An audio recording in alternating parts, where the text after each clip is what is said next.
প্ৰথমে ৰাজীৱ হদিয়া ফাউণ্ডেশ্যন তৰফৰ পৰা সংবাদ মাধ্যমৰ সকলো বন্ধুবৰ্গক সন্মান সহকাৰে আদৰণি জনাইছোঁ।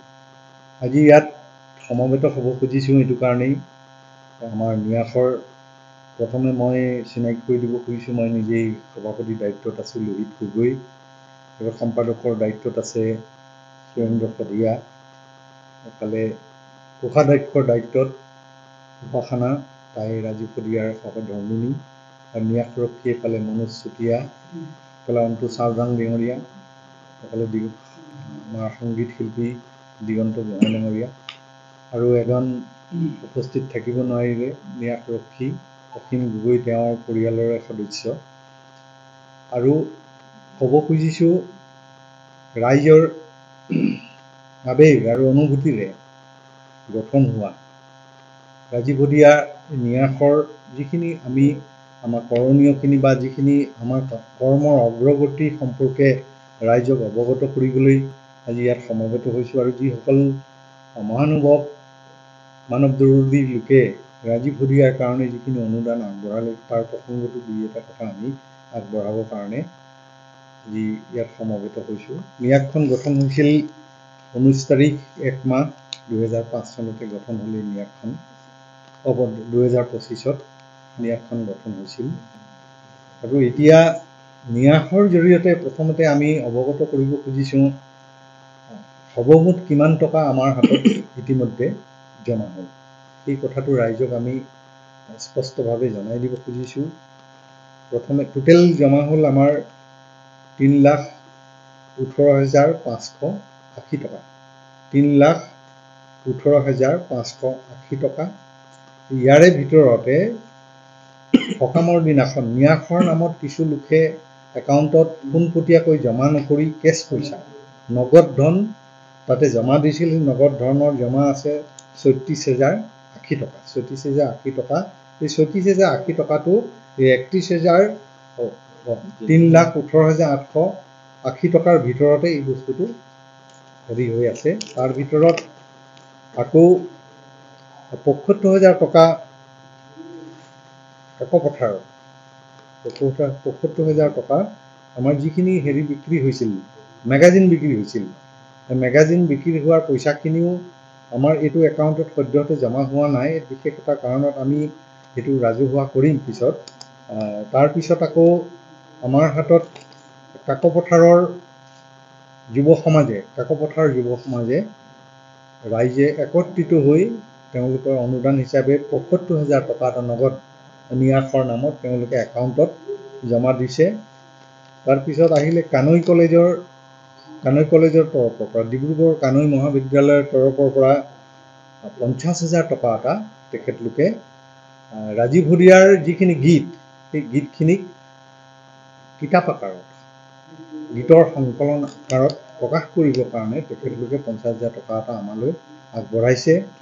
তাৰপিছত সন্মানীয় বিধায়ক সুৰেন ফুকন ডাঙৰীয়াই 50,000 টকা এটা, 51 টকা সুৰেন ফুকন ডাঙৰীয়াই 51,000 টকা তেখেতে জমা কৰিছে। পইচাটো আমাৰ চেক যোগে দিয়াৰ কাৰণে একাউণ্টত এতিয়াও জমা হোৱা নাই, সেই বস্তুটো আপোনালোকক অৱগত কৰিছোঁ। জমা হ'লে আমাৰ জমা ধনৰ পৰিমাণ আৰু বৃদ্ধি হ'ব।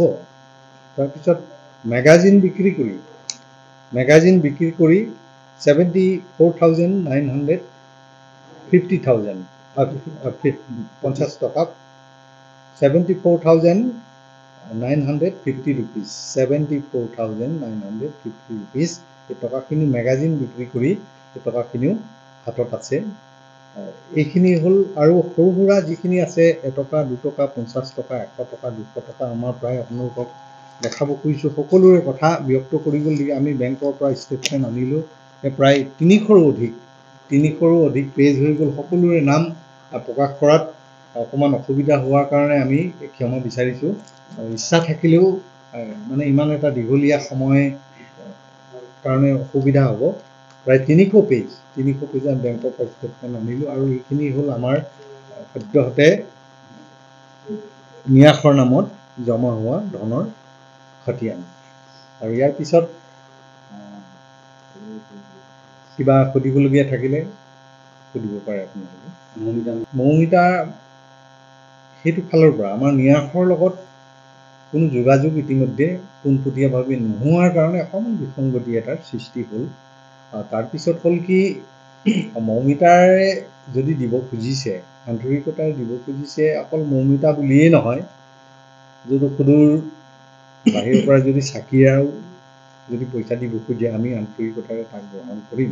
কিন্তু বিশেষকৈ আমাৰ বহু শিল্পী, বহু গুণী জ্ঞানী লোক, বহু মানৱদৰ্বী লোকে বিভিন্ন প্ৰকাৰে আমাক সহায় সহযোগিতা কৰিলে, কিন্তু কোনো এই প্ৰচাৰৰ ক্ষেত্ৰত প্ৰচাৰ যে মই ইমান টকা দিলোঁ, মই সিমান টকা দিলোঁ, আজিলৈকে কোনো তেনেকুৱা সংগঠনে ইচ্ছা প্ৰকাশো কৰা নাই। প্ৰচাৰ কৰিবৰ কাৰণে মানাও কৰিছে। আৰু সেই সূত্ৰে আমাৰ যিসকল শিল্পীয়ে ইতিমধ্যে আমাক ভালেখিনি অনুদান আগবঢ়াইছে, তেখেতলোকেও কৈছে যে আমাৰ এই ক্ষেত্ৰত প্ৰচাৰ নকৰি এইটো গুপুত হিচাপেই থাকক, আমি পৰিয়ালত আগবঢ়াইছোঁ, এইটো আমি যিখিনি পাৰিছোঁ। সেইকাৰণে আমি কিছুমান কথা প্ৰচাৰৰ ক্ষেত্ৰত আমি সদায় বিৰত আছোঁ। আৰু বেছি প্ৰচাৰ কৰিলে মানুহে অন্য এটা দিশলৈ বহু কথা আহি পৰে, বেছি প্ৰচাৰ যদি কৰা যায়।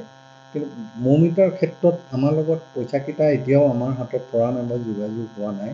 আকৌ ক'ব খুজিছোঁ, যদি মৌমিতাই আমাৰ ফালৰ পৰা আমি এটা ভাবিছোঁ দেই, মনতে এটা কথা ভাবিছোঁ, মৌমিতাই যদি অসমত এতিয়া যথেষ্ট জনপ্ৰিয়, অসমৰ ৰাইজে আদৰি লৈছে, মৌমিতাক স্বাগতম জনাইছে, বহুতে ভাবিছে মৌমিতাই অসমলৈ আহি অসমীয়া সংস্কৃতিৰ জগতখনক অধিক টনকিয়াল কৰিব, অধিক চহকী কৰিব। তেনেকুৱা এগৰাকী শিল্পীৰ মুখত যদি আমাৰ ৰাজীৱ হদিয়াৰ গীত এটি প্ৰতিখন মঞ্চত যদি আমি শুনিবলৈ পাওঁ, আমি ভাবিছোঁ তেওঁ 50,000 টকাৰ মূল্যতকৈ যদি একোটাকৈ যদি গীতো গাই দিয়ে, তেতিয়াহ'লে 50 লাখ মূল্যৰ সমপৰ্যায়ৰ হ'ব বুলি এনেকুৱা এটা ভাবি, গতিকে ৰাজীৱ হদিয়াৰ গীত পৰিৱেশনৰ বাবে যদি তেওঁ ৰাজীৱ হদিয়াক যদি একান্ত মনেৰে যদি ভাল পায় বা শ্ৰদ্ধা কৰিছে, বা তেওঁৰ গীত মাতবিলাকক জীয়াই থকাৰ ইচ্ছা তেওঁ যদি প্ৰকাশ কৰিছে, ৰাজীৱ হদিয়াৰ গীতবিলাকক মঞ্চত গাবলৈ আমাৰ ফালৰ পৰা এটা আহ্বান এটা থাকিল। এইটো আৰু কোনো ভুল বুজিব নালাগে, আমাৰ কোনো ডিমাণ্ড নহয় বা আমি কোনো তাক জোৰ জবৰদস্তি ক'ব খোজা নাই।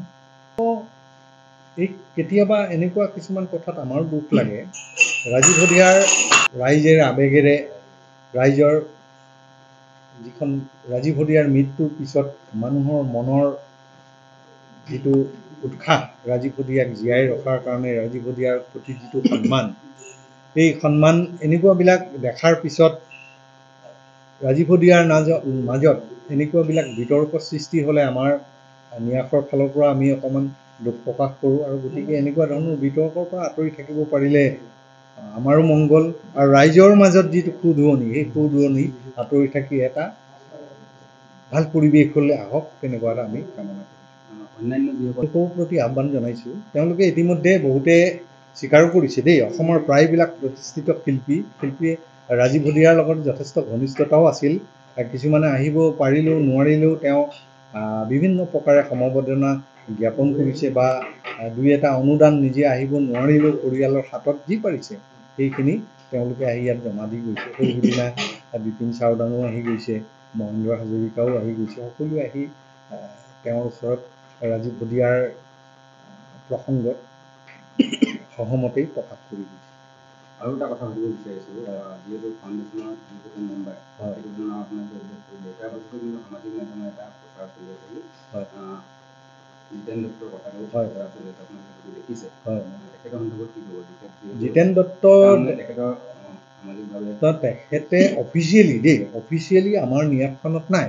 আমাৰ আমাৰ এখন নিয়াস গঠন কৰিবলৈ হ'লে কোৰ্টৰ পৰা বহুত নিয়মাৱলী আছে, চৰকাৰী পক্ষৰ কিছুমান নিয়ম নীতি, সেই নিয়মৰ গাম্ভীৰত থকা যিখন নিয়াস, সেই নিয়াসত জিতেন দত্তৰ নামটো নাই। কিন্তু তথাপিও তেখেতে ৰাজীৱ হদিয়াৰ মৃত্যুৰ পৰা আদি কৰি যিখিনি লাগিলে, যিখিনি কৰি গৈছে, সকামৰ পৰা আদি কৰি যিখিনি কৰিলে, তেওঁ হয়তো নিয়াসৰ যে তেওঁ অন্তৰ্ভুক্তি আছোঁ নে নাই সেই বস্তু তেওঁ মনলৈ অহাই নাছিল। নথকাৰ কাৰণে তেওঁৰ কোনো বেয়া ভাৱ নথকাকৈ দেই, কোনো বেয়া ভাৱ নাই তেখেতৰ, নিজকে আপোন বুলি ভাবি লৈ তেওঁ দুই এটা মন্তব্য প্ৰকাশ কৰিছে, তাত আমাৰ ফালৰ পৰা কোনো ক'বলগীয়া নাই। প্ৰথমে মই অসমবাসী ৰাইজলৈ ধন্যবাদ আৰু কৃতজ্ঞতা জনাইছোঁ। আদ্য শ্ৰাদ্ধলৈকে বা এই মুহূৰ্তলৈকে অসমৰ ৰাইজে ইমান সহায় সহযোগিতা মৰম দিছে, তেওঁলোক সকলোলৈকে মই সেৱা নিবেদিছোঁ। আৰু ৰাজীৱ শদিয়া প্ৰসংগক লৈ যদি কিবা ৰাইজৰ জানিবলগীয়া বা সুধিবলগীয়া থাকে তেনেহ'লে সেই বিষয়বস্তুবোৰক লৈ আমাৰ যিটো ন্যাস, ৰাজীৱ শদিয়াৰ যিটো ন্যাস গঠন কৰা হৈছে, ন্যাসৰ লগত যোগাযোগ কৰিবলৈ ৰাইজক আহ্বান জনালোঁ।